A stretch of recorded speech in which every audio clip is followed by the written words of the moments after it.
Hello বন্ধুরা, তোমরা সবাই কেমন আছো? আবারও চলে আসলাম আরেকটা দারুণ স্বাদের রেসিপি নিয়ে। অধিকাংশ মানুষরা জানে না মুড়ি দিয়ে এত সুন্দর পিঠে তৈরি করা যায়। কোনো রকম স্বাদ ছাড়াই হাত দিয়ে এত সুন্দর ফুলের ডিজাইন করা যায়। মাত্র 10 মিনিটে পুরভরা মুড়ি দিয়ে এই সুন্দর পিঠের রেসিপিটা তোমরা করতে পারবে। মিমোস কিচেন অ্যান্ড ব্লগে সবাইকে মোস্ট ওয়েলকাম। তাহলে চলো রেসিপিটা শুরু করা যাক। আজকের এই মুড়ি দিয়ে কাটা ফুল পিঠাটা তোমরা যদি ফলো করো তাহলে একদম সহজে ঘরেতে তোমরা তৈরি করে নিতে পারবে। এই পিঠাটা যেই খাবে তোমার প্রশংসাই করবে। আর ভীষণ ভীষণ স্বাদের একটা পিঠে, একবার বানিয়ে খেয়ে দেখবে, বারবার খেতে ইচ্ছে করবে। এখানে আমি মুড়ি নিয়ে নিলাম মাঝারি সাইজের বাটি দিয়ে 2 বাটি। মুড়িটাকে আমি ব্লেন্ড করে নেব। এখানে মুড়িটা ব্লেন্ড করার পর একদম কমে যাবে। যে বাটিতে আমি 2 বাটি মুড়ি নিয়েছিলাম সে বাটিতে ব্লেন্ড করার পর 1 বাটি মুড়ির গুঁড়া হয়েছে। আর তোমরা যদি বেশি পরিমাণে এই পিঠাটা তৈরি করতে চাও তাহলে বেশি পরিমাণ মুড়ি নিয়ে তৈরি করবে। দেখো বন্ধুরা, মুড়িটা আমি একদম মিহি করে ব্লেন্ড করেছি, তোমরাও ঠিক এরকম করে করে নেবে। তাহলে চলো মুড়ির গুঁড়া দিয়ে আমি একটা ডো তৈরি করে নেব। এখানে ডোটা তৈরি করার জন্য নিয়ে নিলাম 500 গ্রাম লিকুইড দুধ। দুধটা ভালো করে জাল করেছি। তোমরা চাইলে এখানে পানি দিয়ে করতে পারো। তোমাদেরকে বলি বন্ধুরা, যদি তোমরা দুধ দিয়ে এই পিঠাটা তৈরি করো তাহলে খেতে ভীষণ ভীষণ স্বাদের হবে। দেখো বন্ধুরা, ফোটানো দুধের উপর আমি ব্লেন্ড করা মুড়ির গুঁড়াগুলো দিয়ে দিলাম। এবার হাতা দিয়ে নেড়ে নেড়ে ডো তৈরি করে নেব। যেরকম করে আমরা চালের গুঁড়া দিয়ে ডো তৈরি করি ঠিক সেরকমই করে নিলে হবে। দেখো বন্ধুরা, মুড়ির ডোটা একদমই রেডি হয়ে গেছে। এবার নামিয়ে গরম অবস্থায় আমি ওপর দিয়ে কিছুটা পরিমাণ ময়দা ছিটিয়ে দেব আর হাত দিয়ে ভালো করে মিশিয়ে মুড়ির ডোটা রেডি করে নেব। তোমরা চাইলে এখানে ময়দার পরিবর্তে আটাও দিতে পারো। এখানে বেশি পরিমাণ ময়দা লাগবে না, সামান্য পরিমাণ ময়দা দিলে হয়ে যাবে। তোমরা যখন মুড়ি দিয়ে এই কাটা ফুল পিঠাটা তৈরি করবে তোমরাও একদম অবাক হবে যে এমন মুড়ি দিয়েও নরম তুলতুলা পিঠে তৈরি করা যায়। মুড়ির ডোটা গরম ছিল তাই আমি আস্তে আস্তে ডোটা রেডি করে নিলাম। দেখো ডোটা কতটা সফট হয়েছে। এইবার ডোটাকে ঢাকনা দিয়ে এক সাইডে রেখে দেব আর তৈরি করে নেব পিঠের ভেতরের পুর। এখানে পুরের জন্য আমি নিয়ে নিলাম নারকেল কোড়া আর নিয়ে নিলাম খেজুরের গুড়। পুরটা তৈরি করার জন্য আমি আগে থেকে চুলোয় একটা প্যান বসিয়ে রেখেছিলাম। প্যানটা গরম হয়ে গেছে। এইবার দিয়ে দিলাম গুড়, এরপর দিয়ে দিলাম নারকেল কোড়া।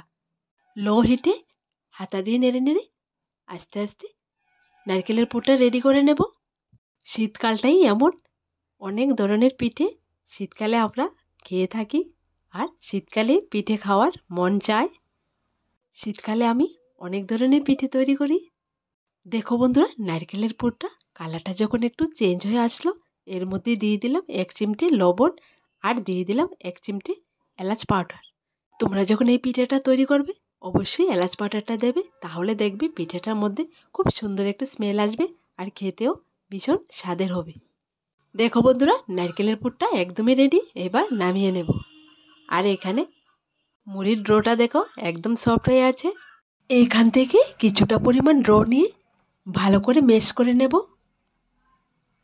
যাতে করে কোনো প্রকার লাম্পস না থাকে, একদম স্মুথ হয়ে যায়।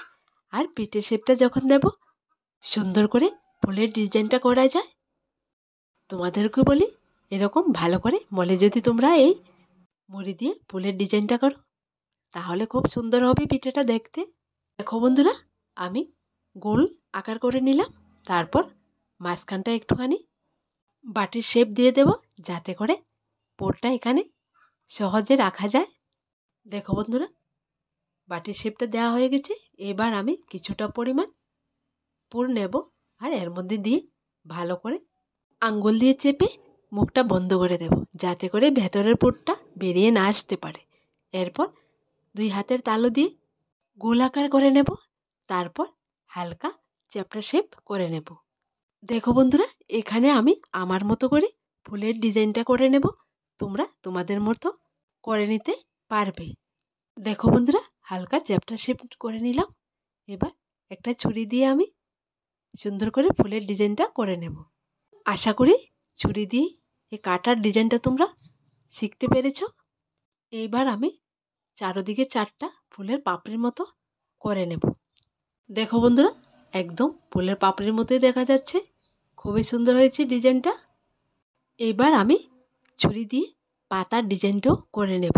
দেখো আমি কেমন করে করেছি, তোমরা ঠিক এরকম করে করে নেবে। দেখো বন্ধুরা, ঠিক একই রকম করে আমি বাকি পিঠেগুলো রেডি করে নেব। তোমাদেরকে বলি বন্ধুরা, একদম সহজভাবে ছুরি দিয়ে তোমরা এই ডিজাইনটা করে নিতে পারবে। সবগুলো মুড়ি দিয়ে বানানো ফুলের পিঠা একদমই রেডি। দেখো দেখতে কতটা সুন্দর হয়েছে, তেমন খেতেও দারুণ স্বাদের। এইবার পিঠেগুলো স্টিম করে নেব। এখানে স্টিম করার জন্য আমি আগে থেকে চুলোতে পানি বসিয়ে রেখেছি। আর এখানে নিয়ে নিলাম একটা স্টিমার। স্টিমারটা আগে থেকে আমি হালকা পরিমাণে তেল ব্রাশ করে নিয়েছিলাম। তেলটা অবশ্যই ব্রাশ করতে হবে, না হয় পিঠেটা ভেঙে যাবে।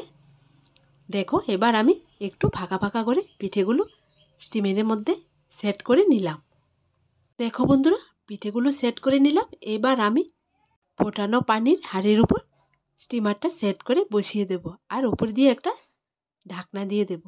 দেখো বন্ধুরা, ঢাকনা দিয়ে 10 মিনিট স্টিম করার পর পিঠাটা একদমই রেডি হয়ে গেছে। আর দেখো দেখতে কতটা সুন্দর হয়েছে, আর কালারটাও অনেকটা চেঞ্জ হয়ে গেছে।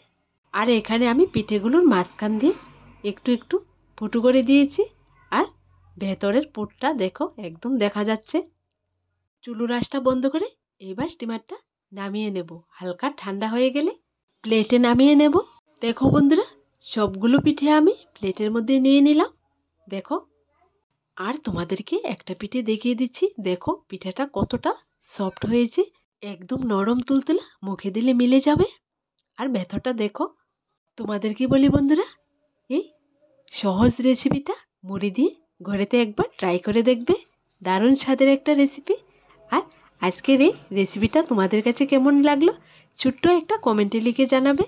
আর আমার দেওয়া সবগুলো রেসিপি তোমাদের যদি ভালো লেগে থাকে তাহলে আমার এই চ্যানেলটাকে লাইক, শেয়ার এবং সাবস্ক্রাইব করে পাশে থাকা বেল বাটনটি অবশ্যই ক্লিক করে রাখবে, যাতে করে আমার দেওয়া নতুন নতুন রেসিপিগুলো সবার প্রথমে তোমাদের কাছে পৌঁছায়।